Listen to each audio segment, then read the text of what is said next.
National prayer breakfast অনুষ্ঠানে বিএনপির ভারপ্রাপ্ত চেয়ারম্যান তারেক রহমানের পরিবর্তে অংশ নেবেন তার কন্যা ব্যারিস্টার জাইমা রহমান। তার এই কর্মসূচিতে অংশ নেয়ায় বিষয়টি নিয়ে রাজনৈতিক মহলে গুঞ্জন উঠেছে। এবার কি সক্রিয়ভাবে রাজনীতিতে আসছেন তারেক কন্যা জাইমা? যদিও তার রাজনীতিতে পা রাখার বিষয়টি নিয়ে দল থেকে স্পষ্ট ধারণা পাওয়া যায়নি। আগামী 5 ফেব্রুয়ারি যুক্তরাষ্ট্রের ওয়াশিংটন ডিসিতে অনুষ্ঠিত হতে যাওয়া ন্যাশনাল প্রেয়ার ব্রেকফাস্ট অনুষ্ঠানে বিএনপির 3 শীর্ষ নেতা আমন্ত্রণ পেয়েছেন। আমন্ত্রিতরা হলেন বিএনপির ভারপ্রাপ্ত চেয়ারম্যান তারেক রহমান, দলটির মহাসচিব মির্জা ফখরুল ইসলাম আলমগীর, স্থায়ী কমিটির সদস্য আমির খসরু মাহমুদ চৌধুরী। 1953 সাল থেকে মার্কিন কংগ্রেশনাল কংগ্রেসের নেতৃত্বে জাতীয় প্রার্থনা প্রাতরাশ অনুষ্ঠিত হয়। এবারের অনুষ্ঠানে যুক্তরাষ্ট্রের প্রেসিডেন্ট ডোনাল্ড ট্রাম্প অতিথি হিসেবে উপস্থিত থাকতে পারেন।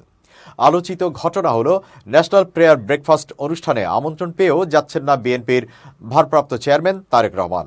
তার প্রতিনিধি হিসেবে যাচ্ছেন তার কন্যা জাইমা রহমান। এছাড়া 2 ফেব্রুয়ারি সন্ধ্যায় 5 ফেব্রুয়ারির অনুষ্ঠানে যোগ দেওয়ার উদ্দেশ্যে রওনা দেবেন বিএনপির মহাসচিব মির্জা ফখরুল ইসলাম আলমগীর এবং স্থায়ী কমিটির সদস্য আমির খসরু মাহমুদ চৌধুরী। বিশ্লেষকরা বলছেন, ব্যারিস্টার জাইমা রহমান ছোটবেলায় লন্ডনে গিয়েছেন, সেখানে শিক্ষা জীবন পার করেছেন। সেখানে তিনি নাগরিকত্ব পেয়েছেন কিনা এটা জানি না। উনি তারেক রহমানের পরিবর্তে জাইমা রহমান সেই প্রোগ্রামে যাবেন। সেটা কোনো রাষ্ট্রীয় অনুষ্ঠান নয়, তবে বিশ্বের অনেক দেশের প্রধানরা অংশ নেন এই প্রোগ্রামে। কথাবার্তা বলবেন, একটা যোগাযোগ তৈরি হবে।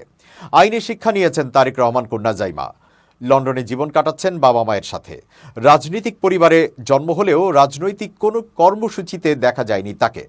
লন্ডনে সর্বোচ্চ শিক্ষায় শিক্ষিত হয়েছেন তিনি। এই প্রথম বাবার অবর্তমানে বৈশ্বিক আয়োজনে অংশগ্রহণ করবেন।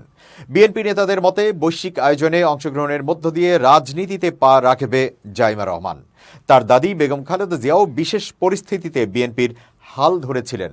পুরোদস্তুর রাজনীতিতে আসবেন কিনা তা নির্ভর করবে তার বাবা মায়ের সিদ্ধান্তের ওপর। বরাবরের মতো মা জুবাইদা রহমানকে সাথে নিয়ে বাবাকে সহযোগিতা করছেন এবং আগামীতেও করবেন, এমনটাই ধারণা নেতাকর্মীদের।